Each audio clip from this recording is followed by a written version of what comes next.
দু রকম 3 রকম রঙিন পেপার নিয়েছি আর ছোট্ট করে ভাঁজ করে নিয়ে 2-4 ভাঁজ করে যে পাশটায় মুড়ে রেখেছি সেই পাশটায় কাঁচি করে বেশ সুন্দর করে কেটে নিচ্ছি।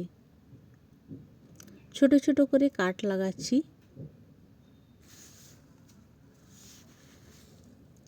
আর এই যে আমার কাট লাগানো হয়ে গেছে, এরকম আমি আরও দুটো বানাবো। তারপরে আমি চিট লাগিয়ে দিচ্ছি। এটা পাল্টি করে দিয়েছি একবার, এই যে পাল্টি করে তারপরে চিটটা লাগাবো। বেশ সুন্দর করে চিটটা লাগাতে হবে।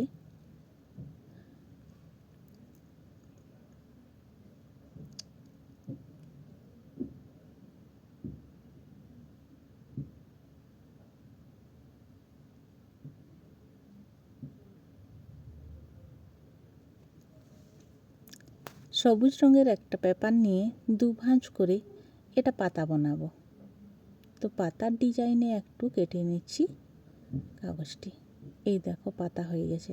আর একটু হালকা করে মুড়ে দিচ্ছি, যাতে মুড়লে যে পাতার শিরগুলো থাকে সেইগুলো দেখা যাবে।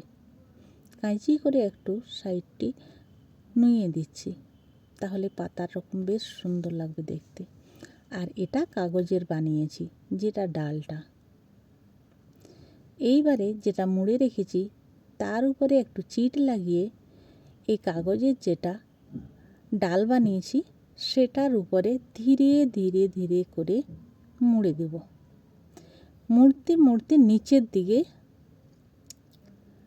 চিট লাগাতে যাব আর মুড়তে যাব। এরপরে নিচের যে পেপারটা আছে ওটা কেটে ফেলে দেব।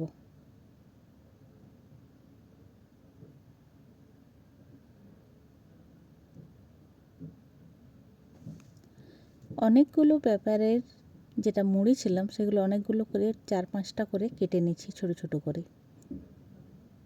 আর একটা ছোট্ট পেপার নিয়ে ওটার উপরে চিট লাগিয়ে সুন্দর করে ওই ছোট্ট গোল গোলগুলো যেটা কেটে রেখেছি কাগজের ওটা এখানে বসিয়ে দেব। আর একটা গোল মতন বানিয়ে দেব। এরপর ওই গোলটা মাঝে দিয়ে আবার কিন্তু এটা ঘোরাবো। এখন তোমরা নিশ্চয়ই বুঝে গেছো যে আমি এটা গাঁদা ফুল বানাচ্ছি। হ্যাঁ, ঠিক ধরেছ। আর গাঁদা ফুলটা একটু বড় বানাবার আছে, তার জন্য এরকম করে বানাচ্ছি। তোমরা এরকমও বানাতে পারো, উপরে পুঁথি লাগাতে পারো, কিন্তু আমি না, এর উপরেও আমি একটা দিয়ে দিলাম। আর এই দেখো কি সুন্দর হয়ে গেছে গাঁদা ফুলটা। পরে একটা নিচে যে পাতাগুলো বার হয়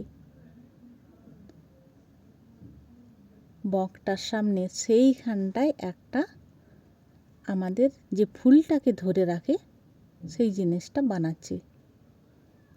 আর ডাঁটিটা বেশ সুন্দর করে জোড়া লাগিয়ে দিলাম চিট দিয়ে। তারপরে ওই পাতাগুলো লাগিয়ে দেব দুটো। এরপর আমি আর একটা দিয়ে দিই পাতা। হ্যাঁ, দিয়ে দিলাম। তারপর উপরে চিট লাগিয়ে ওই গাঁদা ফুলটা উপরে দিয়ে দেব। সত্যি গাঁদা ফুলের মতনই লাগছে। থপনা গাঁদা, এই দেখো গোল গোল থপনা পুরো ফুটে রয়েছে। কি সুন্দর লাগছে ফুলটা, সত্যি অরিজিনাল ফুলের রকম লাগছে। পাতাগুলো একটু সরু হতো, কিন্তু আমি মোটা